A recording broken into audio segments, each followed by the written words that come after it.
تتقطع وسيوفنا من نبضهم تتقطع جاهد بنفسك. الحمد لله رب العالمين والصلاة والسلام على سيد المرسلين نبينا محمد وعلى آله وصحبه أجمعين. Falëndërimi dhe lavdërimi takon vetëm Allahu subhanahu wa taala. Atë falenderojmë dhe vetëm prej tij ndihmë dhe falje kërkojmë.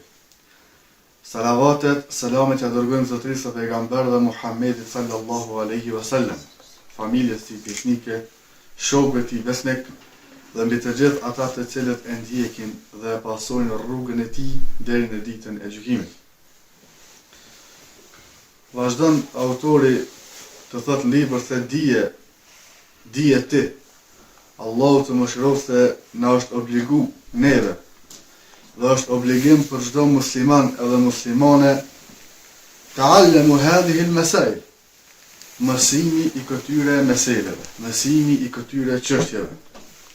Përveç sanja, përveç mësimi i këtyre çështjeve, wal amalu bihinna, është edhe obligim për çdo musliman edhe muslimane përveç se i mëson këto mesele edhe me punu me këto mesele. E para është me di çdo njëri prej neve se anna Allaha khalaqana wa razaqana wa lam yatrukna hamala. Se Allah subhanahu wa taala na ka kriju neve. Me di çdo njëri prej neve se ai i cili na ka kriju edhe na furnizon neve është Allah subhanahu wa taala. Vërtet që ka ai i cili na ka kriju Allahu, dhe ai i cili na furnizon neve Allahu, duhet me ditë se Allahu nuk na kalon neve veç pa asgjë, por se bel arsala ileyna rasula. Por se ky Allah, ky Zot i cili na ka kriju neve dhe na furnizon neve, ka dërguar tek ne edhe pejgamber. E ka dërguar tek ne pejgamber, faman a'tahu dakhala al-janna wa man asahu dakhala an-nar. Edhe pastaj e ka bu obligim se me ju bind atina. Këtë pejgamber që Allah subhanahu wa taala e ka dërguar tek na, e ka bu edhe obligim që na me ju bind atina. Faman a'tahu dakhala al-janna. Kush i bindet këtij pejgamberi, edhe kush i bindet Allah subhanahu wa taala, ai vetëm se ka hyrë në xhenetin e Allah subhanahu wa taala. Por e kundërta, wa man asahu dakhala an-nar. Edhe kush nuk i bindet, edhe refuzon sunetin e këtij pejgamberi, edhe refuzon atë që Allah subhanahu wa taala e ka zbrit tek na, edhe refuzon se Allah është ai i cili na ka kriju neve dhe na furnizon neve, ky person vetëm se ka me hyrë në zjarr, do të jetë për banorët të zjarrit, Allahu na ruaj prej tina. Argument për të është fjala Allah subhanahu wa taala ku thotë se na kena dërgu te çdo popull pejgamber. Ne kemi dërgu te çdo popull pejgamber që me i thirr ata, na kena dërgu pejgamber edhe te Firauni, por se Firauni ishte prej atyre që e refuzoi edhe e mohoi Musa alayhis salam. Prandaj ne veprua me atë Firaunin ashtu siç Allah subhanahu wa taala tregon atë se çka ka bërë Firauni në Kur'an. E dyta që e përmend autori që është obligim për çdo musliman edhe muslimane me ditën është anna Allah la yarda an yushrika ma'hu ahada fi ibadati. Allah subhanahu wa taala nuk është i kënaqur, po përveç fare edhe nuk don që askush prej neve me i bëj shirk atina, me i shoqëru diçka atina në adhurim. Anna Allah subhanahu wa taala la yarda an yushraka ma'hu ahada fi ibadati. Allah subhanahu wa taala nuk dëshiron, edhe nuk është i kënaqur që krijesat e tina, dikush prej robërve të tina, me i shoqëru atina dikon në adhurim, me i bëj shirk Allah subhanahu wa taala. Edhe këtë Allah subhanahu wa taala nuk ja ka leju as kujt as prej melekëve, as prej pejgamberëve të cilët ka dërguar tek na. Prandaj argument për këtë e përmend autori wa anna al-masajida lillahi fala tad'u ma Allah ahada. Fat Allah subhanahu wa taala në Kur'an se xhamiat Allah subhanahu wa taala i ka bërë për Allahun me adhuru Allahun subhanahu wa taala. Edhe ju mos adhuroni dikon tjetër postina. Ky është argumenti që Allah subhanahu wa taala nuk dëshiron, edhe nuk është i kënaqur prej neve që na me i bëj shirk atina ose me adhuru dikon tjetër bashkë me to. Është edhe për në adhurim. E treta thot ana man ata ar-rasul wa ahada Allah la tajuzu lahu mawalatu man hada Allah wa rasulahu. Kjo është shumë e rëndësishme. Thot se ai i cili i është bind Allah subhanahu wa taala, dhe ai i cili ju është bin pejgamberit sallallahu alaihi wasallam, nuk i lejohet çiti personi, nuk i lejohet këtij muslimani, e as kësaj muslimane që me shoqëru dikën i cili është armik i Allahu subhanahu wa taala dhe është armik i pejgamberit sallallahu alaihi wasallam. Kjo është shumë e rëndësishme, edhe besoj që tema në këtë pikë është mjaft e gjon. Për shkak se kohën të cilën na jetojmë, edhe me rrethanat të cilën ne jemi të rrethuar, është mjaft e vështirë dhe është mjaft fitnë e rron veprimi i kësaj. Që ti me kom për atyre që i bindesh Allahu subhanahu wa taala, edhe i bindesh asaj që e ka prua Allahu subhanahu wa taala në Kur'an. Pastaj me ju bind pejgamberit sallallahu alaihi wasallam, edhe me vepru sunetin e tina, edhe përveç tonë me konti për atyre që nuk e shoqëron askën për atyre njerëzve që janë armisht për Allah subhanahu wa ta'ala. Prandaj thot Allah subhanahu në Kur'an, nuk keni me gjithë ju një popull që e besojnë Allah subhanahu wa ta'ala, edhe e besojnë ditën e gjykimit që ata t'i dojnë, ata të cilët janë armisht të Allahut, edhe janë armisht të pejgamberit sallallahu alaihi wasallam. Edhe nëse ata janë dikush prej të afërm të tyre. Prandaj autori e bën libër se këto tri mesele janë obligim për çdo njeri prej neve me i ditën. El ilmu bi anna Allah khalaqana li ta'atihi. Thot është me mësua dituria që Allah subhanahu wa taala na ka kriju neve për me adhuru ato. Se thot Allah në Kur'an, ma khalaqtul jinna wal insa illa liya'budun. Nuk i kam kriju njerëzit edhe gjindët për asgjë tjetër, vetëm që të më adhurojnë mua. Qëllimi i krijimit ton, që Allah subhanahu wa taala na pas ka kriju neve kur ka adhurimi tina dhe bindja ndaj tina. Pastaj e dyta është el-ilmu bi anna Allah la yarda ash-shirk. E dyta është që masi që ti e ke mësuar që Allahu ty ka krijuar, veç për me adhuru ato, është që ti duhesh me ditë edhe me mësuar që Allahu nuk pranon që ti me i bësh shirk atina. Nuk pranon Allahu subhanahu wa taala që ti me i shoqëru dikon atina në adhurim. Edhe e treta është el-ilmu bi adl mawadatil kafir. Thot edhe Allahu subhanahu wa taala e ka refuzuar që për juve që ju më ukon shoqënum edhe me i dasht ata të cilët e kanë mohu Allah subhanahu wa taala edhe e kanë mohu pejgamberin sallallahu alaihi wasallam. Këto tri mesele autorin libër i ka radhit te kapitulli i diturisë, po përveç diturisë edhe punës me to.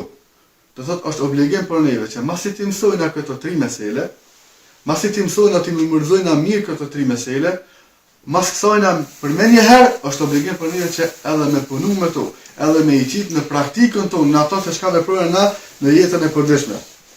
Prandaj, këto që ka përnë autorin në kapitullin më përpara, që e kemi përmenë në dersën e kaluar, është se wajibun alejna, thot është obligim për neve, ndërsa këtu e ka specifiku se është wajibun ala kulli muslim wa muslime, është obligim për çdo musliman edhe muslimane. Prandaj ai i cili e kupton fjalën e autorit këtu, se shoqërimi me ata të cilët kanë mohu Allahun subhanahu wa taala, la tajibu alayhi hadhihi thalathatu al-masail. Thot është për ato edhe i cili nuk është musliman, edhe i cili nuk e pranon fenë islame, ai janë obligim me i ditë këto mesele të po. Për shkak se edhe për ato çdo sen që Allah subhanahu wa taala e ka zbritur në Kur'an, edhe çdo sen që pejgamberi sallallahu alaihi wasallam e ka thonë në hadithet e tina, është obligim me vepru me to çdo njeri prej njerëzve. Ai i cili vepron me to prej muslimanëve, ai vetëm se ka me gjesh problemin te Allah subhanahu wa taala për ato të çka është bind. Ndërsa ai i cili e ka refuzuar bindjen ndaj Allahut, ka me marr ato që e meriton. Por çdo njeri do të kesh problem, por se është problemi i Allahut, është problemi i xhenetit, edhe është problemi me xhehenem. Dikush mundet me thonë se xhehenemi është dënim, pa më parasysh veprat të cilën ti e bën, kimi u shpërbly për to. Nëse vepra jote ka qenë në islam, kimi u shpërbly me xhenet. Nëse vepra jote ka qenë në mohim ndaj Allah subhanahu wa taala, kimi u shpërbly me xhehenem. Ky është problemi për veprën tonë dhe për garën të cilën ti e ke punë këtë dunjë. Nëse ajo garë kon për me ngrit fjalën e Allah subhanahu wa taala, në fund garës e merr shpërblimin tënd. E merr vendin tënd të cilin ti e ke fituar. Por nëse gara jote në dunjë u kon që me e ul edhe me një llos sunetin e pejgamberit sallallahu alaihi wasallam, edhe me ul fenë Allah subhanahu wa taala, prap kimi rezon ti në vend të asaj gare, por se vetëm se shpërblimi kësaj na dallon. Prandaj e ka bëu autori se me mësu nga këto mesele edhe me punu me to, e që është bindje ndaj Allahut subhanahu wa taala dhe veprimi sipas sunetit pejgamberit sallallahu alaihi wasallam. E para që inna Allah khalaqana li hikme. Allah subhanahu wa taala që na ka kriju neve nuk na ka kriju vetëm hajt në thonë kështu. Por se Allah subhanahu wa taala ka kriju neve li hikme, na ka kriju për një urtësi. Edhe krijimtaria jonë, edhe çdo sen që Allah subhanahu wa taala e ka kriju për rreth neve, e ka një urtësi që Allah i ka kriju. Edhe ajo është wahia ta'atuhu wa ibadatuhu. Ajo është bindja ndaj Allah subhanahu wa taala dhe adhurimi i Allah subhanahu wa taala. ورتب الجزاء على هذه الطاعة وهي الجنة أو النار. Edhe Allahu edhe e ka radhitën pastaj autori, ai i cili bin Allahut ka me marrë edhe shpërblimin e saj, qoftë ajo xhenetin apo ka me marrë xhenetin. Faman ata'u dakhala al-janna wa ta'at al-muwafaqatu wa tanfidhu lil-amri ala wajh al-ikhtiyar. Prandaj ai i cili i bin Allahut subhanahu wa taala vetëm sa ka me fitu shpërblimin e Allahut, Allahu na bëf prej tina pe xhenetit firdaus. Dakhala al-janna, kur thot autori në libër, është ajo se ti ki me hije në xhenet. Porse a është ajo hyrje plotësisht apo ka më koni hyrje vetëm pjesërisht e jote në xhenet? Çish mund na me kuptu këta më lehtë. Ai i cili e ka adhuruar Allahu subhanahu wa taala me çdo sen që ai e ka pruar në Kur'an, edhe me çdo sen që ai e ka pruar në hadith, edhe me çdo sen që e ka pruar pejgamberi sallallahu alaihi wasallam në hadith, edhe është adhuruar Allahu subhanahu plotësisht, pa i mungu atij as kurrë. Edhe pa lënë asgjë prej farzave që të ka obliguar Allahu ty, ti vetëm se kimi hin xhenet tërësisht edhe nuk kimi pasur kurrë tjetër, por se prej jetës në varg, dita e gjykimit, më ditë gjykimit Allahu subhanahu wa taala gjykon tek njerëzit, edhe ti kimi inshallah kimi kon për atyre që ka mëkon në xhenet. Por se ajo hyrja e cila i dallon besimtarët është nëse dikush prej muslimanëve nuk e ka adhuruar Allahu subhanahu plotësisht, ka lënë diçka prej farzave pa vë. Ka lënë diçka prej veprave të mira pa bë. Ka bë diçka prej gjinoheve të mëdha, ky person mas pari do të jetë për atyre që ka me lash shpërblimin. Ka me lash shpërblimin të Allahut për ato që ka vepruar, pastaj Allahu do ta bën kët prej banorëve të xhenetit. Por se kjo është me një kush. Nëse në veprat e tina që i ka bë, ka pas vetëm diçka prej gjinoheve të mëdha, prapë kjo është në dëshirin e Allahut subhanahu wa taala, sepse Allahu thot në Kur'an: o ju të cilët i keni bërë mëkate, Allah subhanahu wa taala dini se Allahu ja fal juve këtë mëkatet. Nëse ky person ka qenë prej atyre që ka bërë gjinohe të mëdha, Allah subhanahu wa taala e lën dëshirën e tij. Nëse do ja fal, nëse don, Allah e merr këtë person, pastaj ky e lën dënimin e tij, edhe pastaj bëhet për banorët e xhenetit. Porse kushti jo që ky person në veprat e tij që i ka pasur në dunjë mos me pas diçka prej kufrit edhe shirkut. Se nëse ka diçka prej kufrit edhe shirkut, kjo prapë ndahet në dy kategori. Ai i cili ka bërë kufër, a do të jetë në xhenem për gjithmonë, apo do të jetë vetëm një pjesë të saj.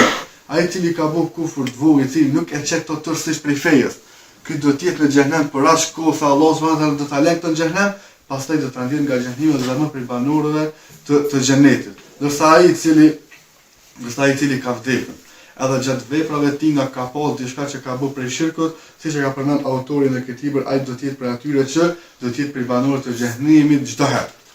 Do të jetë prej banorëve të xhenemit çdo herë, sepse tha Allahu subhanahu wa taala në Kur'an se Allahu e fal çdo mëkat të juve, por nuk e fal atë i cili i bë shirk në adhurimin e tina. Prandaj këtu e njështra ka Allahu subhanahu wa taala ku e ka përmend autori se nuk pranon që na me i bëu shirk atina, edhe nuk është i kënaqur që i bëu shirk atina, e ndon autori këtë shirkun në 3 kategori.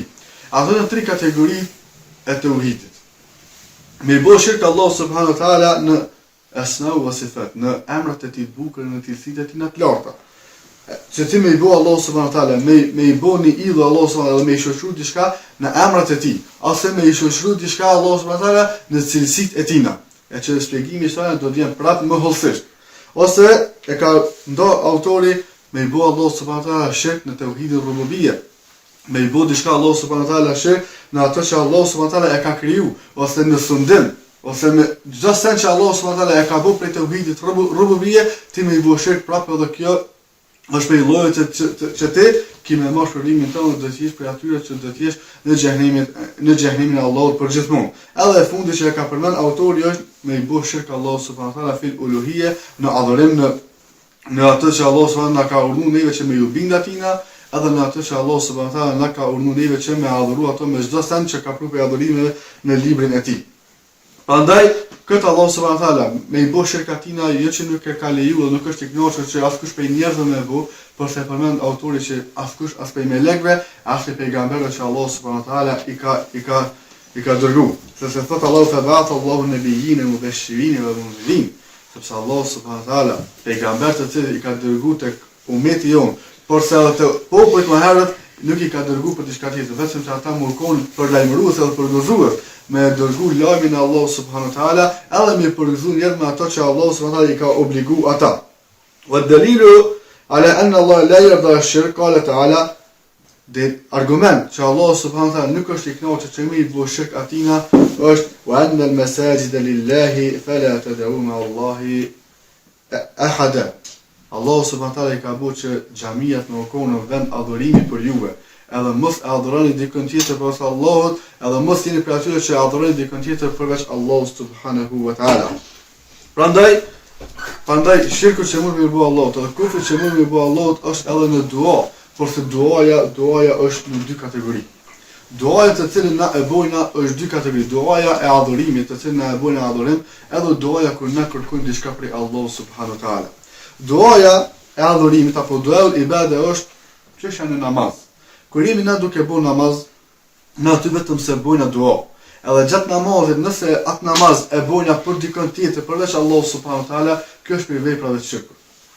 Nëse atë namaz të cilin na e bojna për dikën tjetër përveç Allahut subhanahu wa taala, ose e shoqërojna në jetën tonë, bashkë me dikën, bashkë me Allahun subhanahu wa taala, kjo është për veprave të shirkut, e që është për shirkut të madh.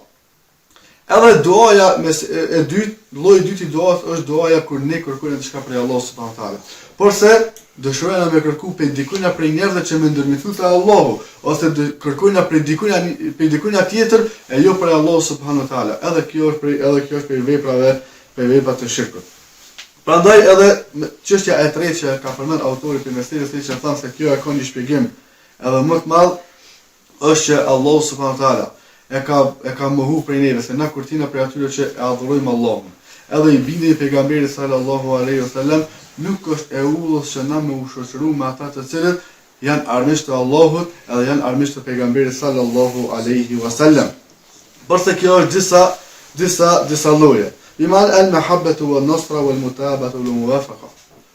Thot autori i librit se misia jote me ata të cilët janë mohues të fesë Allah subhanahu wa taala është që ti më konë ndihmues i tyre, më konë krah tyre. Përveç tojna, ti edhe me i dasht ata. Edhe me i dasht ata, mos me pas dashuri dhe urrejtje ndaj tyre. Por se ti edhe me i dasht ata, njëjtë sikur se e dënë edhe një musliman i cili është ai i cili e pohon fenë Allah subhanahu wa taala dhe është prej atyre që adhuron Allahun. Edhe është që ti më konë i pajtimit me kufrin e tyre. Kjo është kufër të cilin na mujna me e bue. Me shoqëruar një armik të Allahut subhanahu wa taala. Ai i cili ka mohu fenë Allahut, edhe me dashje ato me zemrën tonë.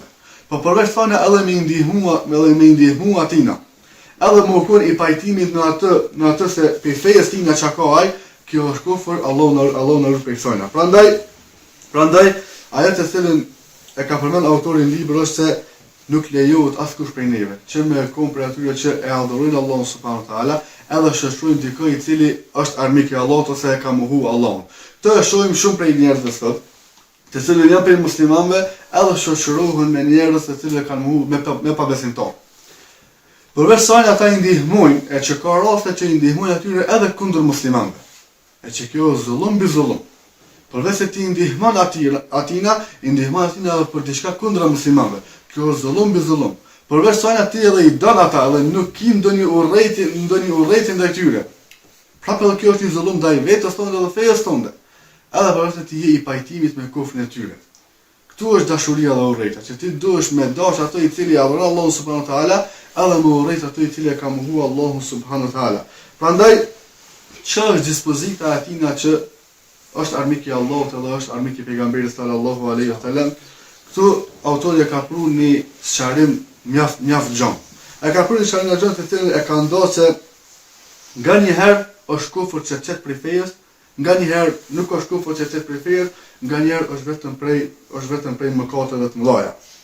Ajo që Ajo që është kufër është kur ti i sheh pabesimtarët duke i luftu muslimanët, edhe shkon dhe ju ndihmon atyre. I sheh pabesimtarët duke kërkuar forcë për dikuj për njerëzve për kundra muslimanëve, edhe shkon ju ndihmon atyre. I sheh pabesimtarët duke e mohu Allahun subhanahu wa taala ose duke i bërë shirk Allahut, edhe ti je i pajtimit me ta. I sheh pabesimtarët duke kërku vend për me i bërë shirk Allahut ose me i bërë kufër Allahut, edhe ti ju bën vend atyre. Ju shën vend atyre për me i bërë kufër. Kjo është për kufër e cila çet ty prej feje. Ndërsa prej asaj që e përmend autori ose ti me i ndihmu atyre, në diçka të dynjajës. E kiku ishi është pabesimtari ndihmon diçka për dynjajës. Kjo nuk është për asaj që çet ty prej fejes, por është për gjinosh që ti mundesh me rënë se mvarret në ndihmën që ju t'ia bë atyre. Edhe tjetra që e përmend autori ose çka duhet me pasën na kërshi atyre të cilët e mohojnë Allahun subhanahu wa taala, edhe mohojnë pejgamberin sallallahu alaihi wasallam, edhe nëse i ke të afërt të familjes tënde, është që ti me pas ato rrezën të për ato se çka kanë mohu ata. Ata kanë mohu dikon që ka kriju ty edhe më. Ata kanë mohu dikon që ka kërkuar për ty me adhuru ato. Ata kanë mohu dikon që e ka krijuar çdo sen për rreth teje.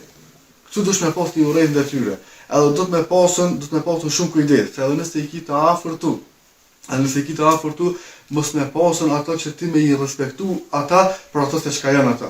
Ose me jalshu vend atyre me ul ata në kryet veni para dikujt për muslimanëve, ose me muslimanëve fol ndryshe, ndërsa kur vjen te ai me fillu edhe me zbut sjelljen tonë. Kjo është gjunave të mëdha që ka vënë autorin këtë libër, e ne lutim Allahu subhanahu wa taala që na bëj për atyre që i mësojnë këto 3 mesele. Po përveç që i mësojmë këto 3 mesele, edhe punojmë me këto mesele. Ne lutim Allahu subhanahu wa taala që na bëj për atyre që nuk i bojnë asnjëherë shirk Allahut në këto 3 mesele. Ne lutim Allahu subhanahu wa taala që na mundësoj që këto 3 mesele me i vepru gjatë gjithë jetës tonë dhe mos me na mosh shpirtin ndryshe vetëm se në ato që jemi na në Kur'an dhe në sunetin e pejgamberit sallallahu alaihi wasallam. E lutim Allahu subhanahu wa taala që na ruaj për çdo fitnë të pabesimtarëve. E lutim Allahu subhanahu wa taala që na ruaj për çdo kurtha të tyre. Walhamdulillahi rabbil alamin.